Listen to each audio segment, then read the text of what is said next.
The next one is very important also. If you're a startup, do you borrow money? You shouldn't. Startup ka eh. You're paying interest. Wala ka pang negosyo. You get it?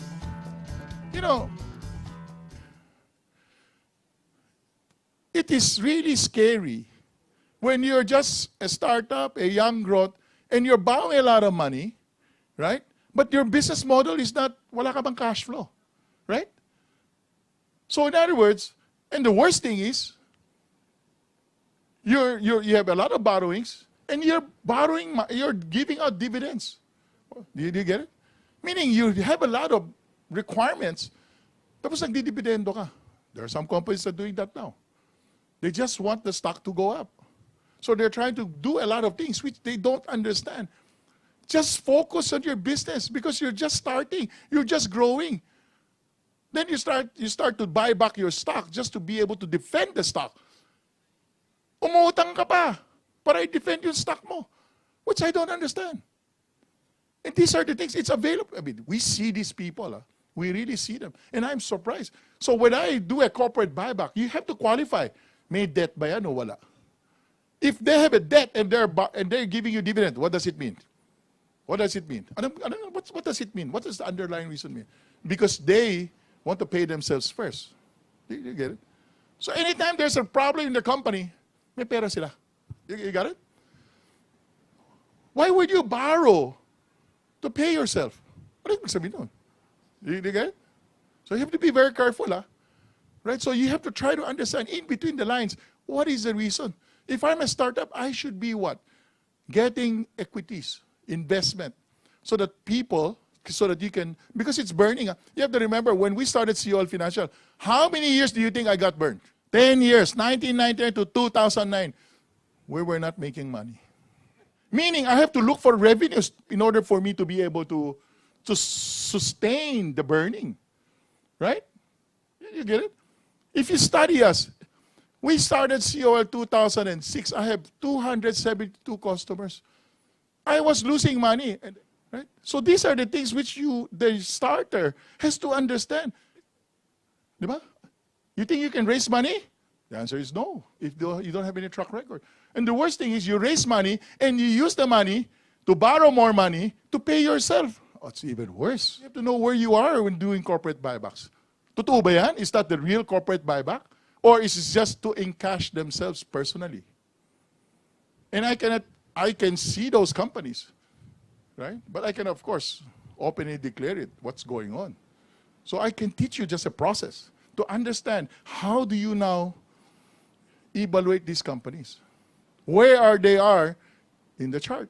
Where is their buyback? Is it here or is it here? Normally, a decent company, will they buy back their shares at the bottom or the top? It has to be at the bottom. Why? Everybody's scared about their stock. You have a good company. Do you buy or sell? Siyempre, pag bumabagsak, you want to be a buyer, right? You believe in your company. You believe in your growth. So you should be buying at the top or the bottom? At the bottom. Right? Okay. A lot of these companies, at the bottom, it's not the company buying. They're personal. You get it? They're personal. They're personal. They buy it, accumulate it. The insiders. Of course, it's always the insiders. So they can accumulate. And then at the top, they issued a corporate buyback. Sino kumita? Sino kumita? Sila yung kumita. Did you get it? Did you understand? So you have to be very careful. Breakout. Kailangan makilala kita. Kailangan alam ko kung sino ka. Kasi pag hindi ko alam kung sino ka, delikado ako. Do you get it? It's not going to be a sustainable business. You get it? So these are the things which are very critical. We see these companies, buying at the bottom, silang bumibili. Pagtulak nila, corporate buyback, sila nagbebenta araw-araw. You get it? Corporate buybacks. I mean, they don't declare that they're the ones selling, but you can see corporate buybacks there, up there. There's no such thing. You want to be buying cheap. When there's something happening, it's a good business, you want to be buying back your shares either personally or corporate buyback. But you don't issue a corporate buyback when the price has gone up 3 times and you start buying back. There's no such thing. That means the insider who bought it, they bought it at the bottom, are the one now selling it to that corporate buyback. So be careful. You have to know, because we watch these people. We need to, right? We need to watch them. Because we don't watch them, wala, lolokohin ka talaga. That's why nga sinabi natin, huwag kang magpaloko sa stock market. Sugal yan, sugal. Because you don't know the rules of the game. If you don't know the rules, sugal nga, di ba? Right or wrong? So you have to understand it. It's not as easy as what it is. There are just too many moving parts yan.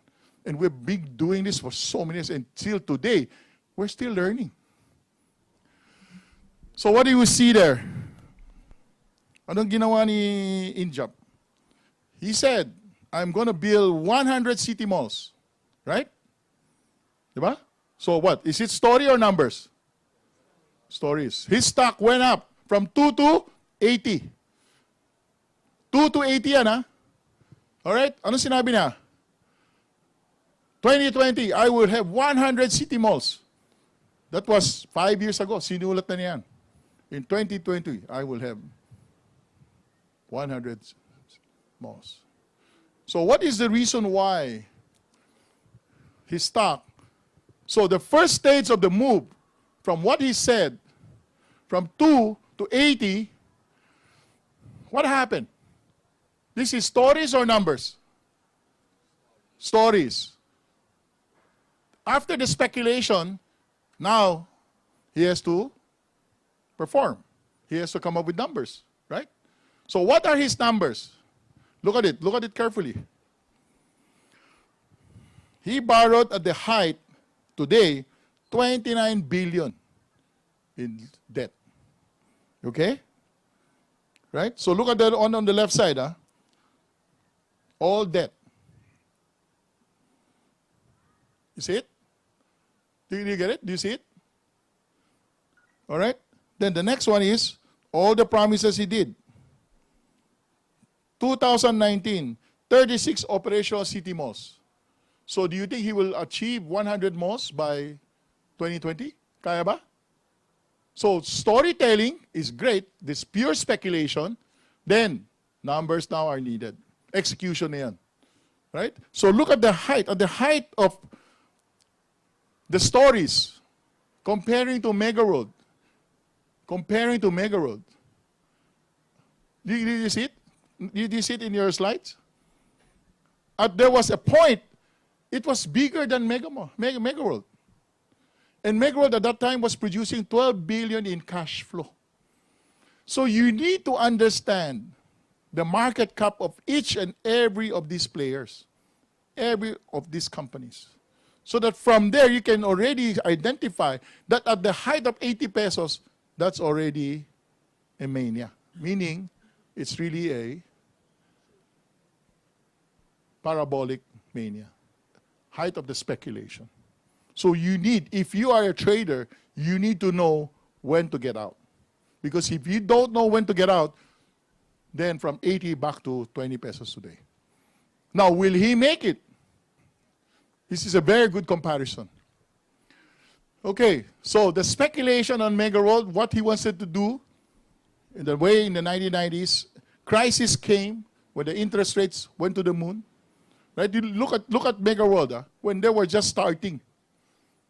You see it? Parang ganon, di ba? Do you get it? Do you see it? Do you see the similarity of what's happening today in the Double Dragon? Right? He acquired so many sites. He's building so many malls. Cash flow burn every day with a debt of 29 billion. Put it probably 10% lang. That's how 20 years ago, that's how Mega World started. It's also went to this kind of a startup will always go to this kind of a volatility. That's what I'm trying to share with you, lot. Right? And even when there were malls were going, when the interest rates start shooting up again, what happened to the share price? It can go down 80%. This is from the 2008-2009 deleveraging in the US.